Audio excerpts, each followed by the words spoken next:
Hello everybody, it's Katie Hemphill here, coming to you today with another video to focus our attention on embodiment, specifically on what I'm speaking to these days as the embodiment of New Earth, this embodiment of a new way of being on planet Earth, a way of being where we get to know and experience our own individual, sovereign selves as the human beings that we are for everything that we are, in connection to this greater web of life that we are all part of. So, if you're new here or need a little bit of a refresher, just speaking a little bit more to the heart of what this means, right? And I think it often helps to start with what we're moving away from what we're healing from what we're changing here in all this work we're doing here together, is this shift out of this world where we've been taught to live in a narrative and an experience of reality that has so much to do with disconnection. So we can think of disconnection of self, of mind separate from body, right? We live in this world that really pushes mind over matter, of not trusting our own feelings, our own emotions, the sensations in our bodies, right? Of being taught that feeling is weakness and that the mind is what's really all powerful and the mind is that which we are here to bow down to. It's kind of, again, mind over body, head separate from body, and all the ways that shows up in the world, and all the ways that shows up in your life. Okay, so for me, that really manifested in my path as a scientist and engineer, which is why I speak so much to this, like, oh, don't trust your feelings, or feeling is weakness, that kind of narrative that really shows up in science and engineering or the corporate world where I found myself. But it's the same flavor things that shows up in the dominant religions in the world, right? This putting our trust in somewhere up there and not trusting that which is, shall we say, neck down, right? Actively disconnecting from self in that way. And what happens when we do that? As we cut ourselves off from the whole of our being, what happens is, one, a whole lot of problems arise in self, right? Because if we can't feel, if we can't sense, if we can't be present to what's actually alive in and as ourselves, then we can't work with self, right? And, I started out in the health field and got really, my first sort of online platform was a health blog, right? Very technical, physiological health and nutrition blog. So over there, I was all about how when we disconnect from self, right, we can't actually make healthy choices for self. And now expanding that out, if we are disconnected from self, if we can't be present into the sensations and the feelings that are alive in self, then we're actually disconnected from the world we're all part of, because these human selves that we are, these beautiful, powerful, sensing and feeling beings that we are, right? We are able to take in so much information from our environment, but if we're cut off from the neck up and we're only taking in information from our eyes and ears, right? Our head up here, we're not in felt connection to the world, we're actually missing out on so much of the important information that us human beings are designed to, right, have been designed by evolutionary processes to be able to take in. Right, these beautiful human beings, right, this design of the human body, of the human being, is here powerfully able to take in so much. Through our eyes and ears and our tastes and our nose, yes. Also through our skin, through our hearts, through all the different parts of ourselves. This is how we connect to the world we're part of. Feeling into that for a minute. An invitation to feel into that for a minute. As we tune into all parts of self, we are able to connect with via our senses in all the different forms that they take shape. This is how we connect with the world. But as we live with these narratives, that is, again, cut off. You know, I always think of like being cut off at the head, right? Again, because we value our eyes, what we can see. We value our ears, what we can hear. We value our brain and how we can process up here. But we shun the heart. We shun everything neck down that has us sensing, feeling,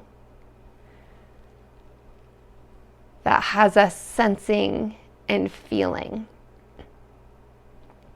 But we're sensing and feeling beings, so this is just how we work. So, you know, as that starts to rise up, as it will, we've been taught to then push it down. No, don't feel those emotions. Don't let those emotions show up. Push them down, push them away. We've been taught that this is the skillful way of living. Push away the emotion, push away the feeling. Stay stuck in your head because that's what's powerful. And if you know me, you know that I am all about the power of the mind. I started as a neuroscientist. Like, I love to talk to how powerful these brains of ours are. And my God, yes, do we need to do a better job in this world of thinking through things, of thinking and taking action from a very intelligent space. But the intelligence, right, the truly aligned intelligence of the human being only takes shape when we're connected to what's actually present, real and true in the world. And we can't know what is present, real and true if we're only taking in information from the neck up.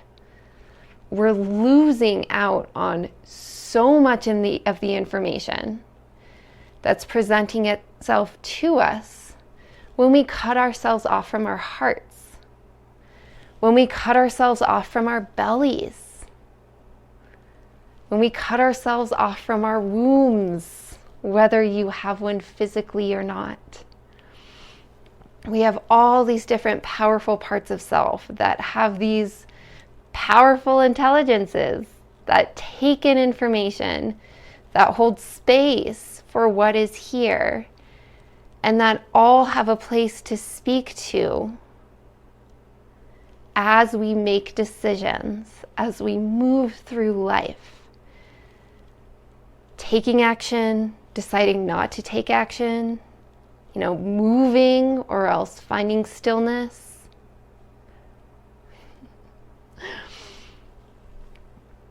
So there's some conversation for you on sort of this playground of experience that we're working with here in this space. This world of embodiment, this world of embodying this new earth, this new way of being on planet Earth. And what I want to leave us off with today is some practice. What does it mean to actually do this? What does it look like? What does it feel like to actually do this? To actually embody all of this which I'm speaking of, to be in a practice of it. And what it comes down to, truly, simply, not easy. This isn't necessarily easy, but very simply, what we're doing here is learning how to feel again. Now, it's always silly, right? I've been on this kind of wild journey. Like, I was off doing biomedical research, and because I thought that, what our world really needed was like better technological advancements in our biomedical sciences. And like, yeah, that can help our world. Truly, it can. But kind of going on this whole wild chase of like, no, what does our world really most need right now? Like, if there's one thing that our world needs to do right now, what is it? Coming out of this world of the mind, of technology, of the supreme intelligence of our heads, and what that can create in the world, and actually realizing that what we need more than anything is to stop focusing so much on our heads and to feel. So in other words, really so much of what we're doing here is learning how to feel again, but to feel in a way that is skillful, to feel in a way that leads us more fully into presence, into felt present connection with reality. To be able to stay grounded, or maybe it's to find your grounding before you can even stay grounded. I know that was a big part of my journey, was what does it even mean to like be grounded? I didn't know, I had to learn that. So I teach that here. But how can we stay grounded as we are present to what is here, to feel more fully what is here, and in doing so, know that we are becoming more deeply, more fully aware of what is real and what is true. We have a crisis in our world right now of knowing what is real and what is true. We live so deeply in a world of lies and misinformation. How much of the stuff on the internet right now is just bullshit? How much of what people tell you is bullshit or else actively trying to harm you? And how do you know? How do you know what's real? How do you know what's true? Well, I can tell you, if you live from the head up, if you aren't in tune, in felt present connection with your body, you're not going to know. Yes, your head, it's amazingly powerful. You're going to be able to sort things up if you can think through things, right? Use logic, use reason, absolutely. But you're not going to be able to navigate the chaos of this world if you can't also be present to the incredible intelligence that is alive in and as your body. Because it's going to tell you. It is going to tell you. It is going to go off when there is bullshit coming your way. But you have to learn. You have to learn. You have to recultivate this skill that humanity has lost. That is learning to listen to the body. Listening to your body, being able to receive the information that it has for you, the powerful information, in a skillful way, so that you can connect it all, so that you can Call upon the power of your mind, this beautiful brain that we have, in connection to heart, in connection to gut, in connection to all parts of self. This is how we become discerning. This is how we become powerfully discerning individuals. When we are connected fully, all parts of self. This is how we discern our way through this crazy mess of a world that we live in today. Taking a deep breath after that one. So how do we do this? How do we do this? Well, step one, we find our grounding. And that's like 90% of what I'm putting out there these days. You know, if you follow me on Instagram or my Substack series that I have going on now, we find our grounding. We feel our feet on the floor, our seat in the chair. We find ourselves present in connection to this moment, to the ground we stand on. So doing that here. Feeling your feet on the floor, your seat in the chair, taking some deep breaths as you bring your attention to the fact that you are here present in this moment. We become grounded and we learn how to stay grounded. We learn how to stay grounded in a world that is constantly trying to take our attention away. That is constantly trying to take us out of the here and now. We learn to stay grounded. Oh, I know I am present. I am here physically grounded, standing or sitting on this ground I am on. Step one. From this place, then we learn to open up. Okay, as I'm here grounded, present, as this human being on planet Earth, what is here? What is here that is asking for my attention? What is here that most serves to have my attention on? Internally, externally, what is here that deserves, that is most deserving of my attention? Maybe it's one thing, right? Maybe it's focused attention, focused awareness. Maybe it's one thing that deserves the full attention now. Maybe it's more expanded awareness.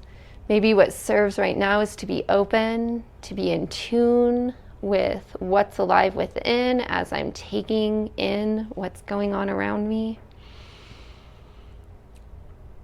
But that right there being a whole process. So step two, you know, just like step one is a whole process of learning how to ground and stay grounded.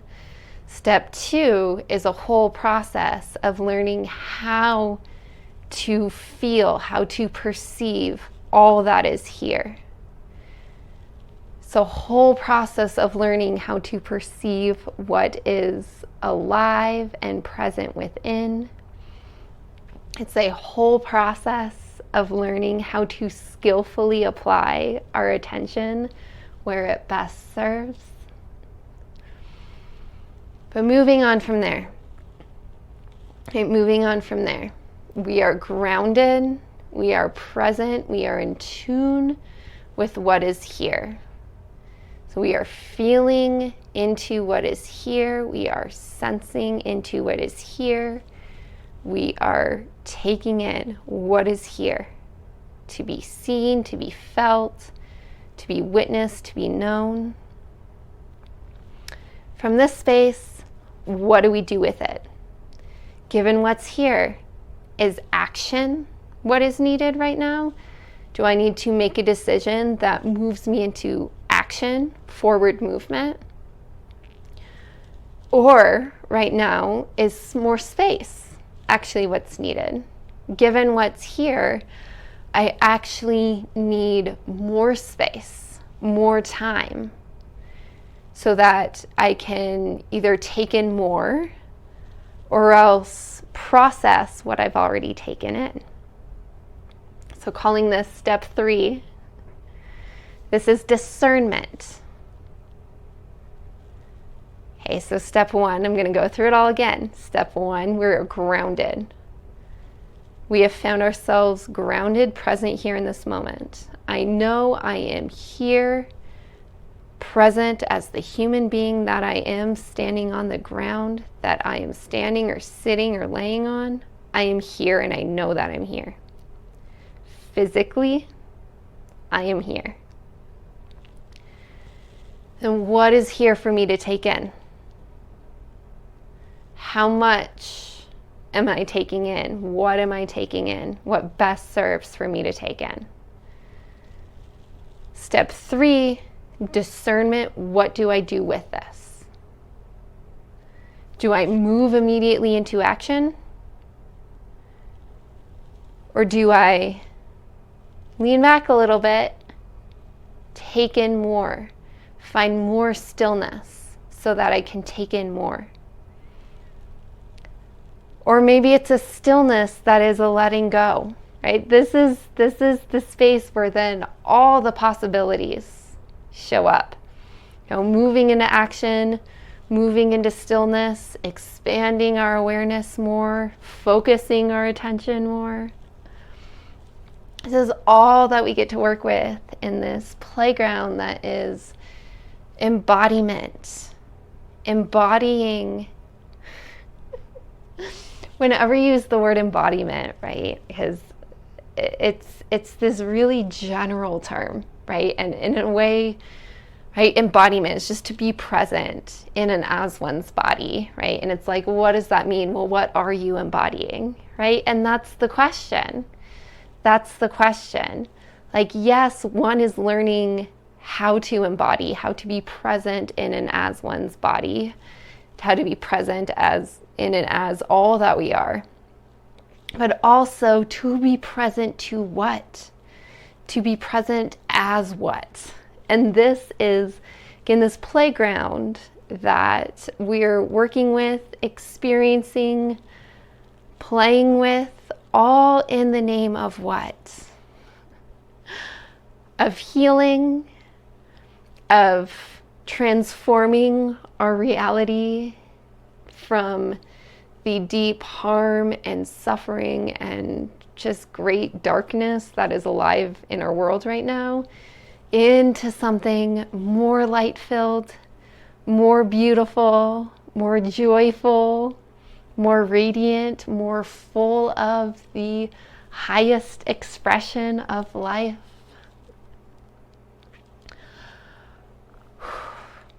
Alrighty, guys.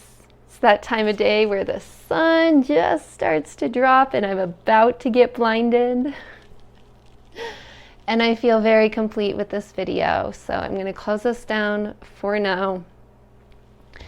If you haven't watched the video before this one, it's the one that I recorded just before this time. In that video, I'm speaking less to the how and exactly what we're doing here, and more to a very fiery why I am fiercely showing up here to teach what I teach from a space of a broken, bleeding, roaring heart, given the state of the world. My why, and chances are it powerfully aligns with your why too. So if you haven't watched that video, it's gonna pop up here in a minute. It'll be linked below. If you aren't yet subscribed, make sure you go down and hit that subscribe button so that you are notified when I release all my videos. Find me in all the other spaces I am in, the Mountain Mystic podcast, the We Are the Forest Substack, my newsletter, everything's linked below. Instagram, all the places. I'm all over. find me wherever you hang out, or maybe you go find me in a new place and check out something that's, beyond this one channel, this one way we channel information. Yeah. Thank you so much for hanging out with me. If this has served you in any way, leave a comment, let me know. And with that, I look forward to catching you next time.